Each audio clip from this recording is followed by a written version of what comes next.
Hello, my name is Joshua, and today I will do a presentation on the influences on identity. And today we'll be talking about three influences.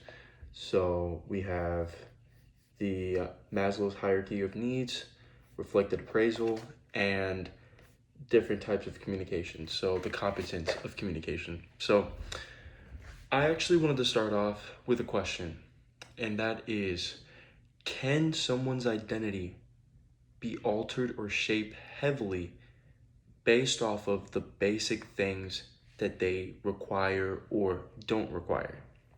Now that's, the thesis, that's the main question. And today we'll answer that question. Now, first, we'll start off with Maslow's hierarchy of needs. Now, these are needs that Maslow had concurred that were really, really important for the human experience. In order for someone to self actualize, to be a person, to be truly themselves, a complete and whole person, they need to have these needs met. So, the first one would be physiological needs. That means anything that is having to do with food, water, shelter, the basic physical things, like having clothes on your back, being able to, have somewhere to sleep, stuff like that. That need needs to be met first and foremost. Then we move on to the safety and security. Because we are now okay with the physiological needs, because we have food, shelter, water, we're able to be secure and safe, thus allowing ourselves to be open up to emotions. And that brings us to love and belonging, which is the third part of the hierarchy of needs. And love and belonging simply has to do with being with people, the interpersonal connections that we have with people. And it really does have to do with a lot of the internal things that we feel and think. That also coincides and goes hand in hand with self esteem, which is the second to last need. Now, because the physiological needs, the safety and security, the love and belonging, and everything else is met, now we can develop our self esteem. I'm secure. I have food. I have clothes. I have this. I have that. Not only that, but I feel safe and secure. So now I can open up. I can really show myself and I can feel loved and belonging, or loved and belonged is what I meant to say. But loved and belonged, that means that now I can develop a self esteem. Because we have all these sort of different facets that we could actually observe and really say, okay, well, this is met, this isn't met, this is met. That's actually what shapes our self esteem. If our physiological needs are not met, we think to ourselves, wow, I'm not even worthy of getting a bed or getting some clothes or getting some food or getting this. So our self esteem will be really, really low. But say those physiological needs are met, safety and security is met, but you don't feel loved or, part of something, you don't feel the belonging into something, then your self-esteem again is going to be altered. It might not be as high, but it might be higher than the person who doesn't even have the physiological needs met. So, case in point, all these needs are met, and then at the top of the pyramid is self-actualization, which is to be oneself, to actually feel and truly be one's self, where the reflection of our internal is actually shown through our external. So that is the Maslow's hierarchy of needs and one of the many influences of identity that we're going to be talking about. But the second one that we're going to be talking about is reflected appraisal, which is the second one. Reflected appraisal is the perception of ourselves based off of the perception of others. How they see us is how we see ourselves. So that really goes in hand with self-esteem and with the Maslow's hierarchy of needs, because the way that we see and perceive ourselves shapes our self-esteem so much. If I think to myself, I'm hot,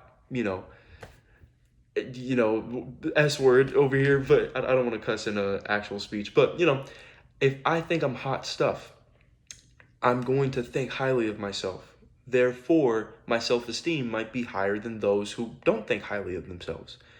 And case in point, the things that we think about ourselves is highly influenced by the surroundings around us. I think I'm this and I'm that because of how people view me. That's the reflected appraisal. I think I'm a loser in comparison to these people. I think I'm not doing good in comparison to these people. And I'm comparing myself to these people because the reflected appraisal, how they view me and how I view myself.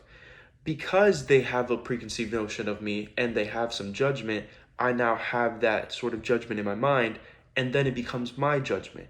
So, case in point, reflected appraisal, it's really, really important to understand, and to really understand that, like, you can't just go off of what others are saying. This is like personal opinion right here. We're getting opinionated over here, but you can't let the reflected appraisal of others affect how you view yourself, your self concept. You need to establish yourself. You need to establish those needs, and then your self esteem and your self worth and yourself itself will be important, and not what others view you as. You know what I mean? Which brings me to my third point, which, alters identity or shapes it in a way, and that is communication competence, or the competence of communication. So, the communication competence that we need to have and what we truly have is different. We think to ourselves that we might communicate very, very well, very elegantly. However, when it comes to certain things, we might not be strong at, such as like ethical matters. In the sense that, like, when I talk to you, I keep in mind to not hurt your feelings, to not jump the shark, not, jump to conclusions, or really just go out there with the things that I say. I need to keep myself composed. Same thing with appropriateness, the appropriateness of the matter at hand. I speak in it with my mind also. I think about all the things that I'm going to say, but I speak with the mindset of keeping everyone's emotions in check, because I know how I'm going to feel if someone said something.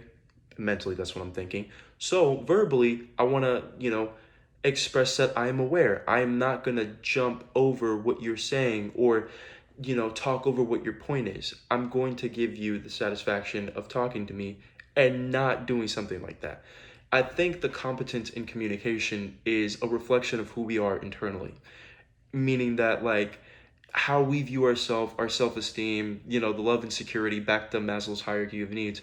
All of those needs, if they're not met, we cannot communicate properly. We do not have, the ethical, boundary set. So we might just say something really offensive, my bad. We might say something inappropriate in a very, very important, conversation. And, because of that, that also gets fed into the reflected appraisal. Because we don't care what we're saying, people around us are judging us, then it goes into our minds, and it's kind of like a feedback loop. These things feed into each other. So, again, can the influences around us really shape who we are? Small or otherwise big. That's a paraphrase of the original question, obviously, but can it be influenced, our identity, based off of small or big factors? Yes. Yes, highly so.